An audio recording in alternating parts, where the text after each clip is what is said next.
Mettupalayam CDC மஸ்ஜிதே மஹ்மூதியா பள்ளிவாசலினுடைய இமாம், மேட்டுப்பாளையம் நகர ஜமாத்துல் உலமாவினுடைய முன்னாள் தலைவர், அவசத்துக்குரிய சகோதரர் மௌலானா மௌலவி அல்ஹாஃப் அல் ஹாஜ் அக்பர் ஹசரத் அவர்கள் இப்பொழுது வாழ்த்துரை வழங்குவார்.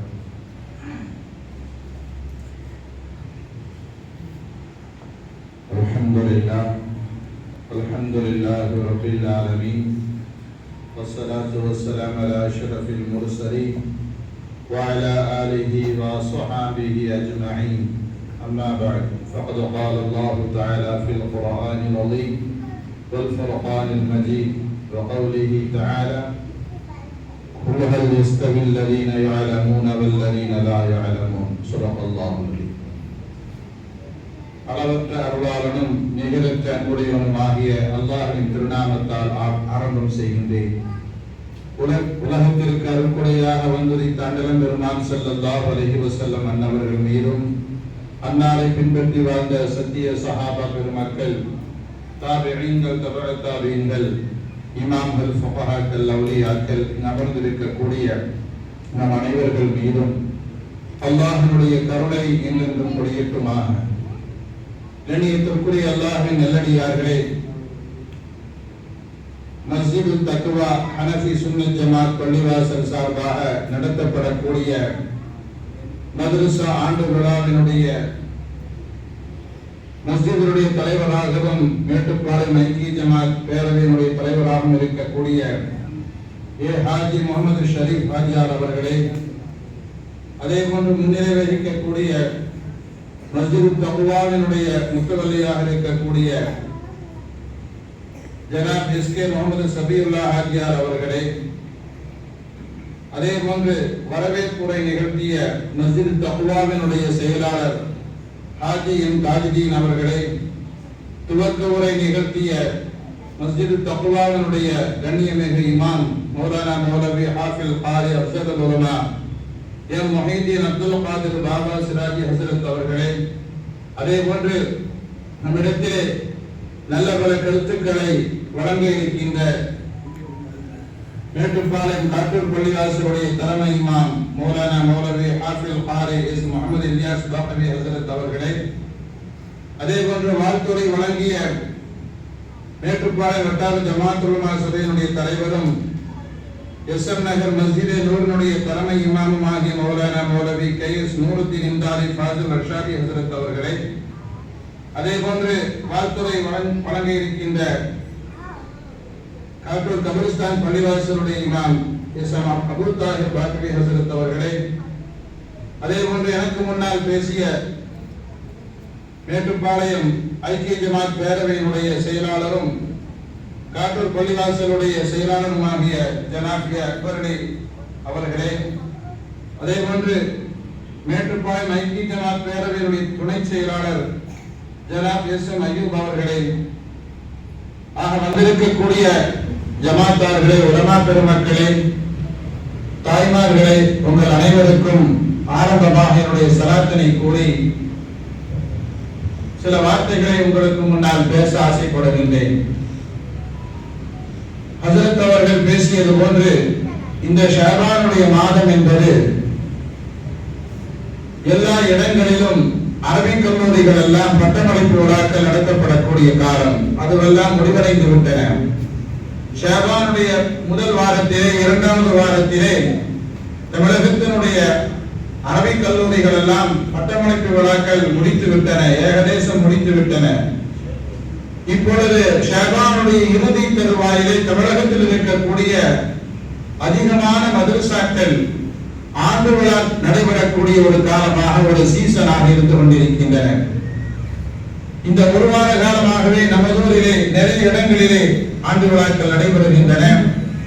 இன்றும் நாளையும் நாளை மறுநாளும் கிட்டத்தட்ட நமது ஊரிலே மட்டுமே வரக்கூடிய ஞாயிற்றுக்கிழமை அன்றைக்கு ஒரு கிட்டத்தட்ட 10க்கும் மேற்பட்ட மதரசாக்களுடைய ஆண்டு விழாக்கள் நடைபெற இருக்கின்றன.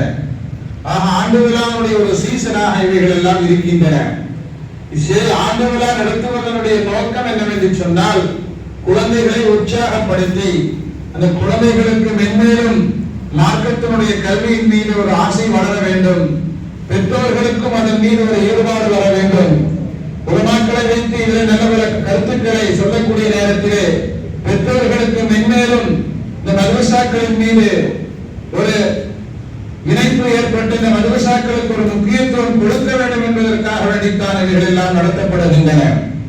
உண்மையிலேயே நாளை வருங்கால தூண்களாக இருக்கக்கூடிய இவர்களுக்கு அடிப்படை கல்வியாக இருக்கக்கூடிய இந்த மார்க்கத்தினுடைய கல்வி கிடைத்துவிட்டன என்று சொன்னால், அது முழுமையாக அவர்களுக்கு அடைந்து கொண்டார்கள் என்று சொன்னால், எவ்வளவு உயரத்திலே இவர்கள் சென்றாலும் சரி வலிந்து வர மாட்டார்கள். இந்த மார்க்க கல்வி இல்லாததனுடைய விளைவுதான் இன்றைக்கு சமுதாயத்திலே பல்வேறு குழப்பங்கள் ஏற்படுவதற்கு காரணமாக அமைகின்றன. இன்றைக்கு இளைஞர்கள் வயது வரை போகின்றார்கள்.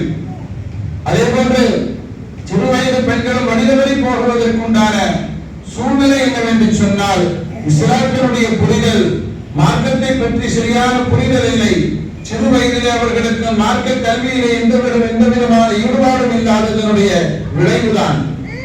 இன்றைக்கு சமுதாயத்தை நாம் பார்த்தோம் என்று சொன்னால், மதரசாவுக்கு அனுப்புவது என்பது மிக மிக குறைவான ஒரு விஷயம்தான். ஒரு மஹல்லாவிலே கிட்டத்தட்ட 100 குடும்பம் இருந்தன என்று சொன்னால், அதிலே ஒரு 50 குடும்பம் தான் என்ன செய்கின்றார்கள், மதரசாவுக்கு அனுப்புகின்றார்கள். மிச்ச 50 குடும்பத்தினர் இருக்கக்கூடிய குழந்தைகளை மதரசாவுக்கு அனுப்புவது கிடையாது. அதே போன்று இன்றைக்கு இருக்கக்கூடிய ஸ்கூலுடைய அந்த சுமைகளும் மதரசாவுக்கு தடையாக இருக்கின்றன. காலை விரைவாகவே ஸ்கூலுக்கு வர வேண்டிய ஒரு சூழ்நிலை இருப்பதின் காரணமாக காலை மதரசா அவர்களுக்கு இல்லாமல் போய்விடுகின்றன.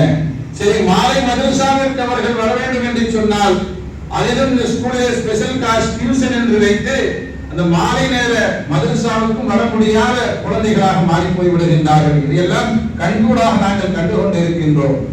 ஆக இந்த ஒரு சூழ்நிலை, இக்கட்டான ஒரு சூழ்நிலைக்கு மத்தியிலே நம்முடைய இந்த குழந்தைகளை மதரசாவிற்கு அனுப்பி அவர்களுக்கு முறையான மார்க்க கல்வியை கொடுக்கக்கூடிய நேரத்திலே நிச்சயமாக அவர்கள் நல்ல வணக்கசாலிகளாக மாறுவார்கள் என்பதிலே எந்த விதமான சந்தேகம் கிடையாது.